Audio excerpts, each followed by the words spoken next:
Hello! Today I'm going to show you how to use a charcoal to burn incense on. I work in a thrift store that has a metaphysical section, and I've noticed that a lot of the new witchlings don't know how to use charcoal with loose incense. So I'm going to show you how to do this today. Use tongs, something that is heat proof, and you can use a lighter, but I find that sometimes the sparks put out a lighter, so I like to light mine in a candle.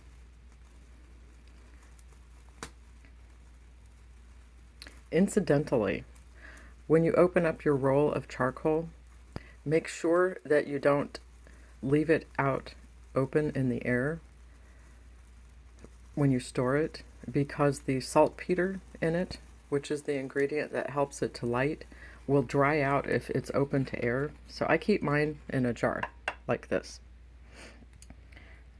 For a long time I thought that I was buying charcoals that were poor quality because they wouldn't light easily, and then I finally found out that you are supposed to store the charcoal in an airtight container so that it doesn't dry out and become ineffective. So now that I know that, I keep it stored properly.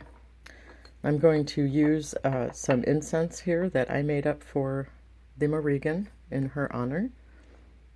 It is made up of elderberries, mugwort, rue, kosher salt. I threw in a little bit of white sage because I like the smell, and some rose petals just to add some color, and then also some dragon's blood resin. Then you want to grind your herbs up. They burn easier and they burn better if you grind them up a little bit. I find that it doesn't burn quite as well if you leave it in whole pieces.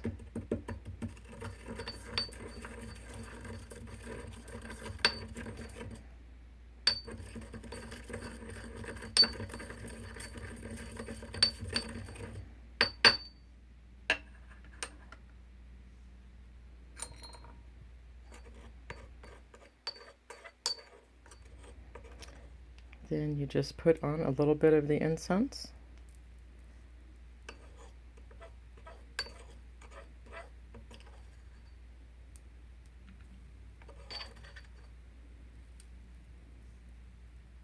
And there you have it. That is how you use charcoals. Make sure that you use a heat-proof container. I have an official incense burner that I'm using. If you don't have one of those, you can use a small bowl. Just make sure that it is a heat-proof bowl, and you'll want to put something in the bowl or dish to absorb the heat so that it won't crack and break. You can use sand for that. You can use actual earth, dirt, for that. Use your imagination. You can use a lot of different things. Just make sure that it's in a heat-proof container. Otherwise, you will burn the surface that sits below it. And that's it. It's pretty simple once you know how to do it. I really enjoy the ritual of preparing the charcoals and the incense. Stick and cone incense are definitely easier and faster. I really enjoy the parts of preparing it. It's kind of a meditative practice for me, and it just kind of adds a nice ambiance, I think.